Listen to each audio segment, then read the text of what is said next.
E come spazi a rubriche Novis dal Monte.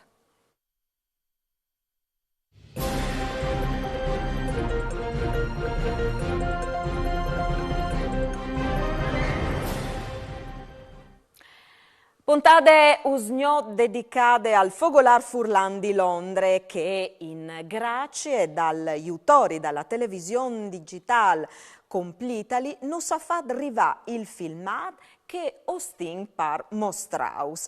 Al conte di un avvenimento organizzato domenica al Cinema Museum di Londra dal titolo Carnera is back in town.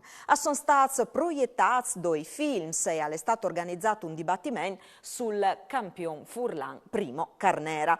Ospite fur dall'ordinari all'estate il nevò Giovanni John Carnera, fi dal fradi plui picciul di primo, clamat secondo. Viodin.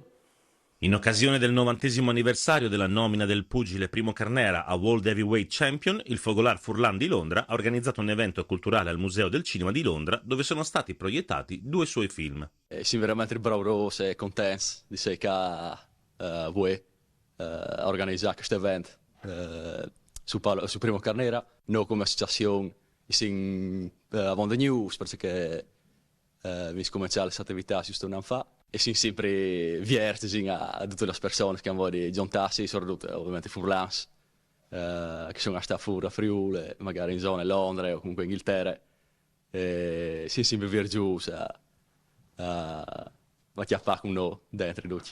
Il Fogolar Furlan è un'associazione non solo per friulani, ma per tutti coloro che hanno interesse a conoscere la cultura del Friuli. Ci proponiamo l'idea di mantenere viva la cultura friulana, ma il nostro concetto di associazionismo è molto inclusivo e non esclusivo, quindi siamo aperti con i nostri eventi anche al pubblico e alle comunità locali. La serata è stata soprattutto occasione per scoprire l'uomo dietro i guantoni grazie alla presenza di alcuni membri della famiglia di Primo Carnera. I was lucky enough to know Uncle Primo for many years.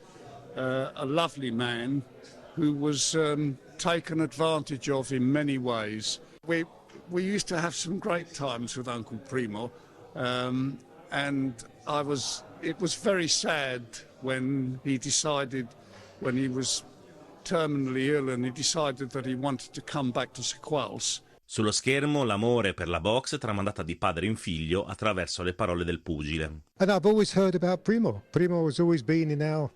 In fact, that was my love of boxing, because I never did any boxing, but I loved following boxing. So proud of him, really. Tantissime le emozioni in questi filmati su Carnera, i quali hanno fatto rivivere ricordi d'infanzia per tornare alle origini. È un filmato che ho trovato davvero molto interessante ed emozionante e adesso non vedo l'ora di vedere la seconda parte. Alle dut parusgnot, Novis torna lunis, mandi e buone prosecuzioni qui programmi di Telefriuli.